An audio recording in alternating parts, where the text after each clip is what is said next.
Yes. Okay, I can hear you and see you as well. And Stephanie Chatfield, are you able to hear and see me and all the attorneys? Yes. Okay, thank you. I can hear and see you clearly. So we're here for an arraignment today. The purpose of this hearing is for me to inform the defendants of the charges against him, the maximum possible penalties, and all of their rights. I'll begin with file number 24246FY with Lee Chatfield. Ms. Chartier, do you waive reading of the complaint? We do, Your Honor. Okay. Mr. Chatfield, I want you to know that it is alleged in this criminal complaint that between the dates of December 1st, 2017 to April 30th, 2021, at the location of Ingham County, Michigan, you did in count 1 conduct a criminal enterprise. And that is a felony, and it's punishable by up to 20 years in prison and or $100,000. There is a mandatory provision that the criminal proceeds or substitute proceeds of the racketeering would be forfeited under state law. And the Attorney General has given notice that there is no property that was used in the course of, intended for use in the course of, derived from, or realized through the racketeering conduct alleged herein that is subject to forfeiture. Further, Mr. Chatfield, in count 2, you are charged with the crime of embezzlement from a nonprofit organization in the amount of $1,000 or more, but less than $20,000. That is a felony that is punishable by up to 10 years and or $15,000 or 3 times the amount embezzled, whichever is greater. A consecutive sentence may be imposed for any other conviction if the embezzlement victim was a nonprofit, a person 60 years of age or older, or a vulnerable adult.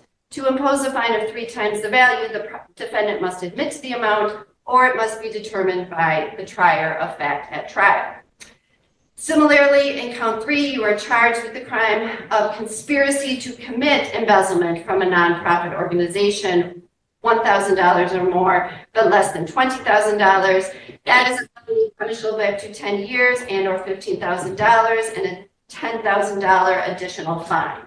In count 4, you're charged with embezzlement from a nonprofit organization, $1,000 or more, but less than 20. Again, a felony punishable by up to 10 years and or $15,000.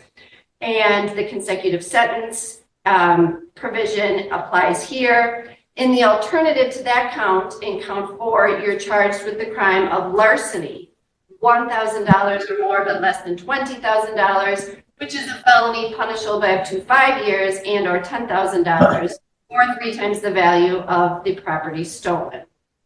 In count 5, you are charged with embezzlement from a nonprofit organization, $1,000 or more, but less than 20. Again, a 10-year felony and punishable and or by $15,000 or 3 times the amount embezzled, whichever is greater. In the alternative to that count, you're charged with larceny, $1,000 or more, but less than 20, a 5-year felony and or $10,000. In counts 6, 7, and 8, you are similarly charged in the alternative, first with embezzlement, $1,000 or more, but less than $20,000, which is a 5-year felony and or $10,000 or 3 times the value of the amount embezzled, whichever is greater. A consecutive sentence may be imposed for this conviction if the embezzlement victim was a nonprofit, a person 60 years of age or older, or a vulnerable adult. In the alternative to that, in count 6, you're charged with embezzlement again of $1,000 or more, but less than 20, 5-year felony or $10,000. In the alternative to that, you are charged larceny, $1,000 or more, but less than 20, which is again a 5-year felony and or $10,000. In count 7, embezzlement, $1,000 or more, but less than $20,000, which is a 5-year felony and or $10,000. And in the alternative to that count 7, larceny, $1,000 or more but less than $20,000, a 5-year felony, and or $10,000. In count 8, embezzlement, $1,000 or more but less than $20,000, or in the alternative, larceny, $1,000 or more but less than $20,000. In count 9, 10, and 11, Mr. Chatfield, you're charged with the crime of embezzlement by a public officer over $50. And those are felonies punishable by up to 10 years and or $5,000. And then in count 12, you are charged with embezzlement from a nonprofit organization, $1,000 or more, but less than $20,000, a felony punishable by up to 10 years and or $15,000. And in count 13, you are charged with the crime of Charitable Trust Act felony violation. And that is a felony punishable by up to 5 years in prison and or $20,000. Mr. Chatfield, do you understand these charges and the maximum possible penalties? Yes. Thank you. And now turning to file number 24-247FY with Stephanie Chatfield. Ms. Chatfield, I want you to know that you are charged in this felony complaint in count 1 with embezzlement from a nonprofit organization, $1,000 to $20,000. And the complaint alleges that between the dates of December of 2017 to April of 2021, you did commit that crime, which is a felony punishable by up to 10 years and or $15,000, or 3 times the value of the embezzled property, whichever is greater. A consecutive sentence may be imposed under state law if the embezzlement victim was a nonprofit, a person 60 years of age or older, or a vulnerable adult. To impose a fine of 3 times the value, the defendant must admit to the amount or it is determined by the trier of fact. In count 2, Ms. Chatfield, you're charged with the crime of conspiracy to commit embezzlement from a nonprofit organization in the amount of $1,000 to $20,000, and that is a felony punishable by up to 10 years and or $15,000 and a $10,000 additional fine. Ms. Chatfield, do you understand those charges and the maximum possible penalties? Yes. Mr. and Mrs. Chatfield, I want you to know that you have a right to an attorney. And if you can't afford an attorney, one will be provided for you at public expense. The court has received appearances from Ms. Chartier on behalf of Lee Chatfield and Mr. Newberg on behalf of Stephanie Chatfield. Mr. Chatfield, do you understand your right to an attorney? Yes. And Ms. Chatfield, do you understand your right to an attorney? Yes. I also want you to know you have a right to a trial. And at that trial, you would have many rights available to you. First, Ms. Chartier, have you and Mr. Chatfield had the opportunity to review his trial rights? Yes, we have, Your Honor. Okay. And Mr. Newberg, have you and Stephanie Chatfield had the opportunity to review her trial rights? Yes, Your Honor. Mr. Chatfield, do you have any questions about your trial rights? I do not. And Ms. Chatfield, do you have any questions about the rights available to you at a trial? No. And then finally, I want you both to know you have a right to a hearing that's called a preliminary examination. At that hearing, the court would hear evidence and determine by a probable cause standard whether the crimes alleged were committed and whether they were committed by you. Mr. Chatfield, do you understand your right to a preliminary examination? Yes. And Ms. Chatfield, do you understand your right to a preliminary examination? Yes. And first, Ms. Chartier, on behalf of Mr. Chatfield, how are we proceeding today? Mr. Chatfield is pleading not guilty on all counts. We are requesting a probable cause conference date and then a preliminary examination date, with the caveat that we have not even received discovery yet from the Attorney General's office. It's my understanding it is quite voluminous. So in all likelihood, we will be asking the court to waive the time period for the preliminary examination. Okay, very good. Thank you, Ms. Chartier. And Mr. Newberg, on behalf of Ms. Chatfield, how are we proceeding today? Thank you, Your Honor. We're going to ask that the court enter a plea of not guilty as to all counts for Mrs. Chatfield. We too are going to be asking for a preliminary examination and probable cause conference. And I've gone over the timelines that are required by law. We're going to be waiving whatever timelines are imposed by the court so we can review the discovery prior to the preliminary examination.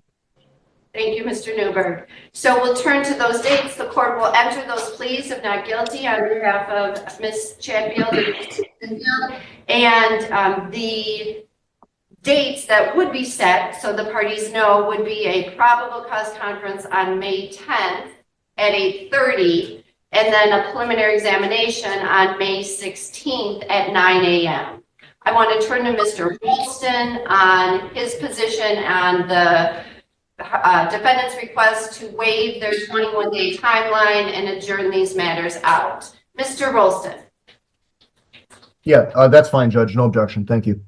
Okay, thank you. And Mr. Ralston, in terms of time, how long out, how lengthy of an adjournment should the court be looking at? Judge, a couple of thoughts. Number one, we're prepared to deliver the first tranche of discovery. Mr. And I'm going to probably mispronounce his name, Mr. Jadranko from my office and our Treasury section is here. Some of the records, and the reason we haven't produced discovery yet is because of he represents Treasury. I do not. And he represents the Treasury Department for the state of Michigan. Some of the records that we have are tax records. They're the tax records of the Chatfields, but still we're under a statutory obligation to get a protective order in place before we turn those over. I'll let him address that when the time is right. Once we have a protective order for the tax records, and we also have the protective order now for that we've entered previously for just the general discovery, we'll be prepared to turn over discovery to counsel. Okay, thank you so much. So would a probable cause conference in June be appropriate? Should I look in June? Sure. Here's my thought. Let us get discovery to counsel, which I think after today, we can probably get that to them in short order, meaning today or tomorrow, once that protective order from Treasury is entered, and then allow them to survey it, and take a look at it, and then come back to the court with their ideas about, when they might be prepared to conduct a preliminary examination. 3 or 4 weeks sounds about right. Very good. Ms. Chartier, does that sound appropriate to you? It does, Your Honor. With PCC in June, then Mr. Newberg and I would have a better idea of the length of time that we would need to get ready for the exam, and then we would be in a better position to request a particular date. Very good. And Mr. Newberg, do you agree? Yes, Judge. Okay, thank you. So I'll ask my judicial assistant to look for a date in June for a PCC and a preliminary examination. June 14th. Perfect, thank you. So we'll be setting the probable cause conference date on June 14th at 8:30 a.m. Your Honor, if I may, I apologize. I am scheduled to present at the Great Lakes Legal Conference on Mackinac Island on June 14th, and I believe that's right at the time of my presentation. Okay, very good. Possibly June June 6th. 7th or Six. yeah, 7, 6 or 7. Perfect. June 6th, again at 8:30 a.m. So the parties understand that hearing is held via Zoom. And then the preliminary examination would be June 13th at 9 a.m. And that would be held in person here at the 54B District Court. So now, Ms. Chartier and Mr. Newberg, I will explain to your clients as to waiving the 21-day timeline. Are they prepared to do that, Ms. Chartier? Yes, Your Honor. Mr. Chatfield is. And Mr. Newberg? Yes, Your Honor.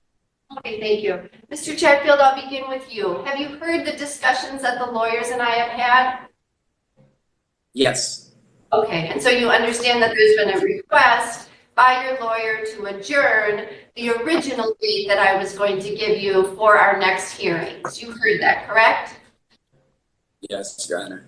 And the reason for that is so that your attorney can receive all the discovery that, of course, she is due, and review that discovery and be prepared for the preliminary examination. Is that your understanding? Yes. I want you to know you have a right to a hearing under Michigan law to have your preliminary examination within 21 days of our arraignment today. If I grant the request to adjourn this matter, you will not have that hearing within 21 days. Of course, you still have the right to have that hearing. It will just be set out for a later date. Do you understand that right? I do. And you wish to waive that right so I can grant your attorney's request for an adjournment? Yes. Anyone promise you anything to waive this right or force you to do this, Mr. Chatfield?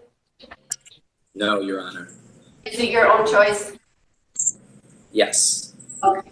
And then Ms. Chatfield, similarly, do you understand your right to have this hearing within 21 days of our court date today? Yes. And you wish to waive that right so I can grant your attorney's request to adjourn this matter to a later date? Yes. Has anyone promised you anything to get you to waive that right? No. Has anyone forced you or threatened you to do this? No. Is it your own choice? Yes. The court finds that Lee Chatfield and Stephanie Chatfield understand their right to the 21-day timeline and are intelligently and voluntarily waiving that right. So the court will accept that waiver. There's no objection from the Attorney General, and the probable cause conference and preliminary examination are set at the dates provided. So with all that, the court will now turn to bond. Mr. Rolston, would the people like to be heard on bond? Nothing really to add, Judge, as to bond, but I do have a question about the scheduling. I didn't note that you scheduled a preliminary exam for June 13th. I mean, is that a placeholder, or are we going to exam on that day?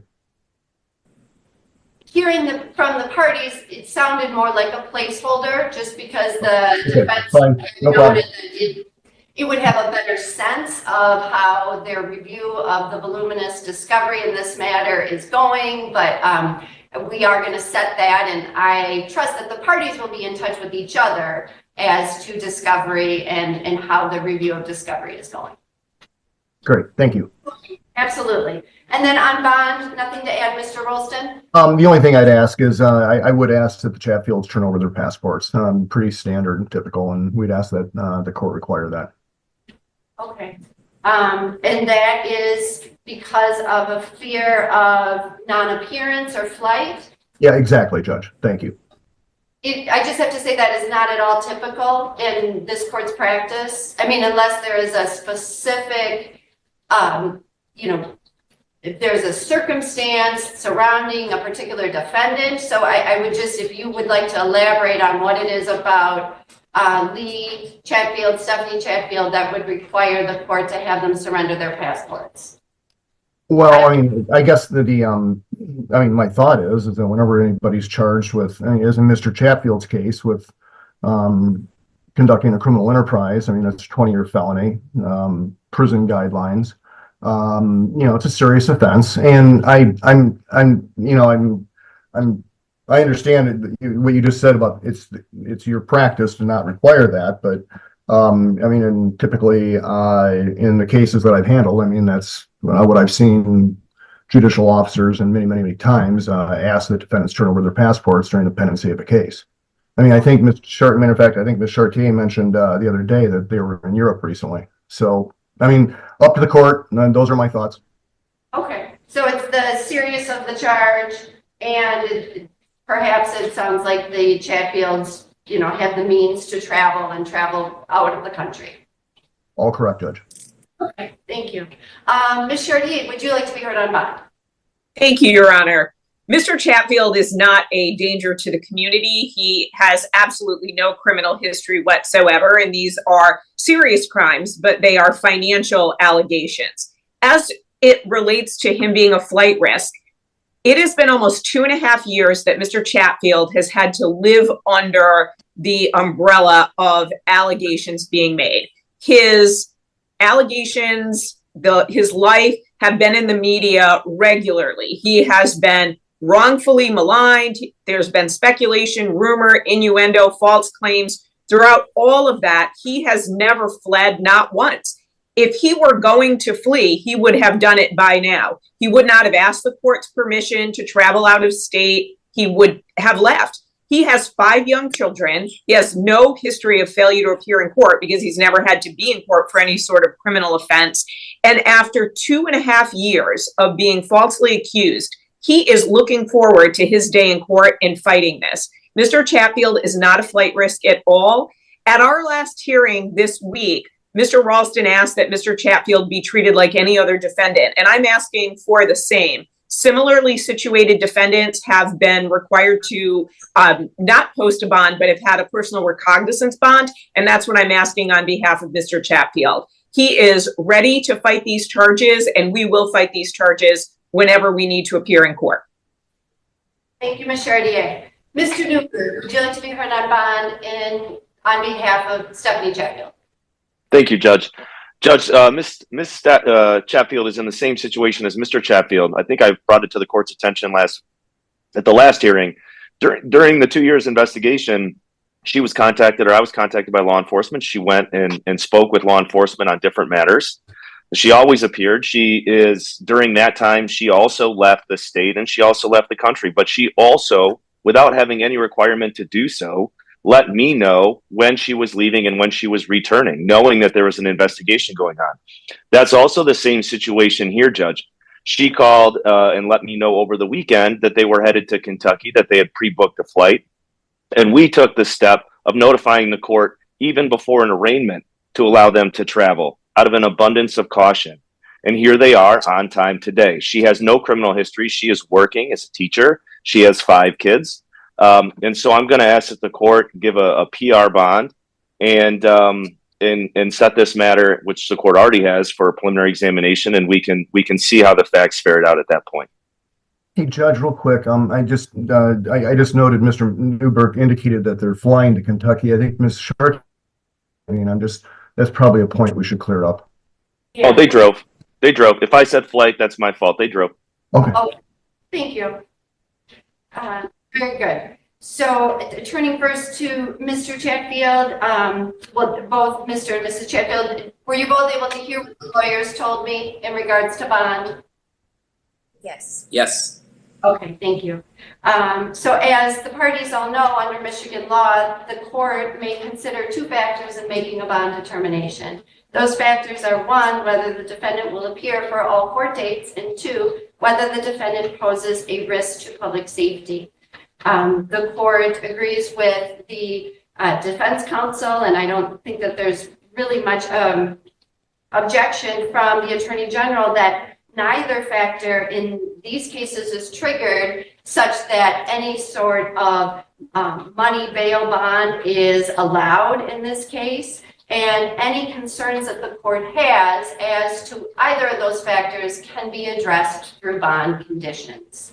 So, Mr. Chatfield, turning to you, your bond is set at $100,000 personal recognizance. That means that you do not have to pay any bail money at this time. I'm releasing you because I trust that you will come to court as directed and you will follow my bond conditions. Am I right about that? Yes. And then Ms. Chatfield, your bond is set at $50,000 personal recognizance. And again, I agree with your attorney that there is good reason to trust that you will come to court as directed and you will always comply with my bond conditions. Am I right about that? Yes. Okay, thank you. And then with that, your conditions, and this applies to both defendants, are as follows. You must appear as directed. You may not leave the state of Michigan without permission of this court. You must not commit any crime while you are on bond to this court. Given the information provided by the Attorney General, the court is ordering that Mr. and Ms. Chatfield surrender their passports to the 54B District Court, and the court will provide you instructions on how to do that and comply with that order. I wanted to address the parties. Often there is a no contact order that is ordered between co-defendants. Obviously, the circumstances of this case would make a no contact order difficult. And so I'm clear, the reason for the no contact order is to preserve the integrity of the proceedings. Mr. Rolston, do you have a position on a no contact order between the co-defendants? No, I think that'd be very cumbersome. Agreed. Ms. Chartier, anything on that? A no contact order would make it incredibly difficult for them to parent and be married because they wouldn't be able to speak to one another. So we would ask that that not be imposed. Okay, and Mr. Newberg? Nothing additional to add, Judge. So for the reasons stated by the attorneys, that will not be imposed in this matter. Ms. Chatfield and Mr. Chatfield, your bond will be overseen by the 30th Circuit Court Pretrial Services Division. Provide you and your attorneys with their contact number, and I'm ordering that you must contact pretrial services today, May 2nd, by the end of the business day. Mr. Chatfield, is that understood? Yes, Your Honor. And Ms. Chatfield, do you understand that as well? Yes. Okay, thank you very much. And like I said, we'll make sure that you get the phone number instructions on how to contact pretrial services. Next, we need to address a fingerprint order. The court understands that the parties, the defendants, need to be fingerprinted because this is an attorney general case. Mr. Rolston, the court has ordered that the defendants must go to a location to be determined by the attorney general to have one of their special agents fingerprint the defendants, and has ordered that this must be done by May 10th. Any comment on that, Mr. Rolston? Does that include the DNA, the biometric collection too, Judge? It does not. It's just a fingerprint order. I think the court rule, let me check here. I think it also requires the DNA too.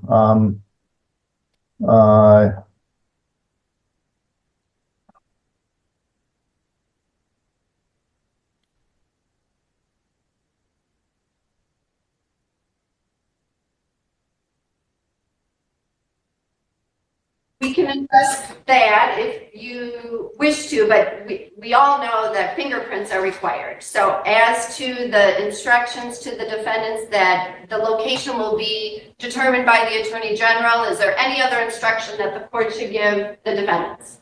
I was just, it's 104 E6 is the court rule that I'm thinking of that requires the DNA collection. But no, nothing else to add, Judge. Thank you.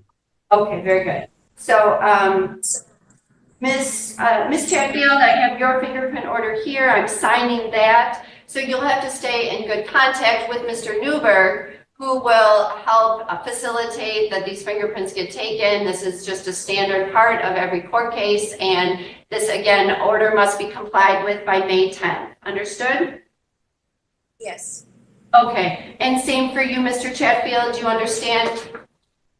Yes. This order? Okay, very good. Thank you. So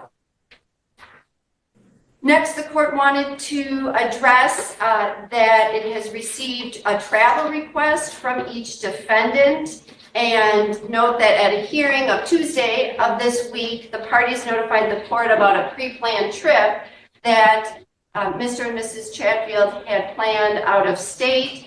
The court concluded that that trip would not impact the two factors that it may consider in making a bond determination, and instructed the defendants to complete a travel request that all defendants who appear before this court must complete and use to request permission to travel out of state. So I have received that request from both Lee and Stephanie Chatfield. Ms. Chatfield, your request states that you would like to leave the state on May 1st, returning on May 6th, And for the purpose of travel, it explains that you will be accompanying your husband to Louisville, Kentucky. A portion of the trip will be for my husband's business meetings, and the other portion will be recreational in nature. And then you provided an address where you would be staying. Ms. Chatfield, this is signed and dated, and it is noted on the form that if granted consent by the 54B District Court to leave the state of Michigan, that you agree to depart and return on the dates and times indicated above, and that you understand that failing to comply with the terms of this request could result in a violation of bond conditions. Ms. Chatfield, is all the information on this form correct? Yes. And you signed and dated it? Yes. Okay. And then you understand the consequence of not complying with the information provided, correct? Correct. Okay. Mr. Chatfield, I received your request, which informs me that you would like to leave on those same dates, May 1st, returning May 6th, and that you would be traveling from Michigan to Louisville, Kentucky by car, and you provided an address where you would be staying, and that it tells me that you're traveling for business and recreational purposes. And Mr. Chatfield, under the information that you agree that you will depart and return on the dates and times indicated, and that you understand failing to comply with the terms could result in a bond violation, you signed and dated that. Mr. Chatfield, is this all accurate information? Yes, it is, Your Honor. And did you sign and date this form? I did. And so as to these requests, Mr. Rolston, any comment on behalf of the Attorney General?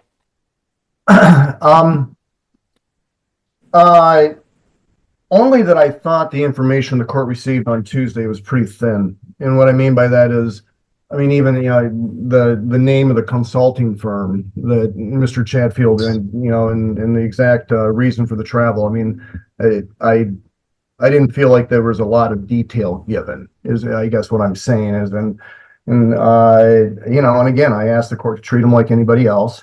And the nature of the travel to me, again, the description by Miss Chartier was, she imagines they're going to be doing a lot of things, but didn't really provide the court with a lot of detail. I mean, it sounds like they're going down to the Kentucky Derby.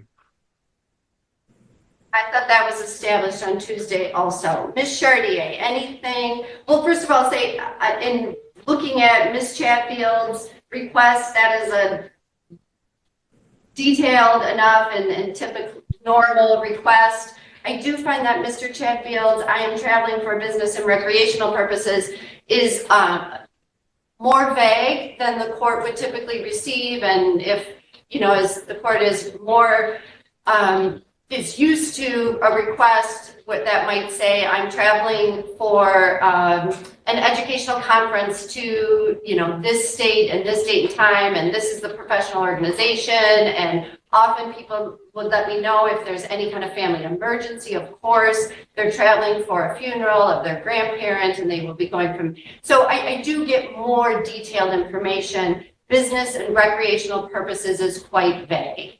Ms. Chartier. Thank you, Your Honor. So Mr. Chatfield and Mrs. Chatfield are going to Lexington, Kentucky, in Lexington and Louisville, Kentucky. I think they pass through Lexington to get to Louisville. They will likely go to the Kentucky Derby. I think the level of specificity that Mr. Ralston is looking for doesn't exist when two adults are traveling. They probably will be going to dinner. They'll probably be going for walks. They'll likely be going to the Kentucky Derby. But is their entire day mapped out from the time they wake up to the time they end? No, they don't. And the reason why I say it's likely that they will is they have 5 young children. So if a child gets sick, they're getting in that car and coming back. If somebody else gets a cold or gets COVID, they're not going to the Kentucky Derby. So there are so many life events that come in that it is impossible to list an agenda.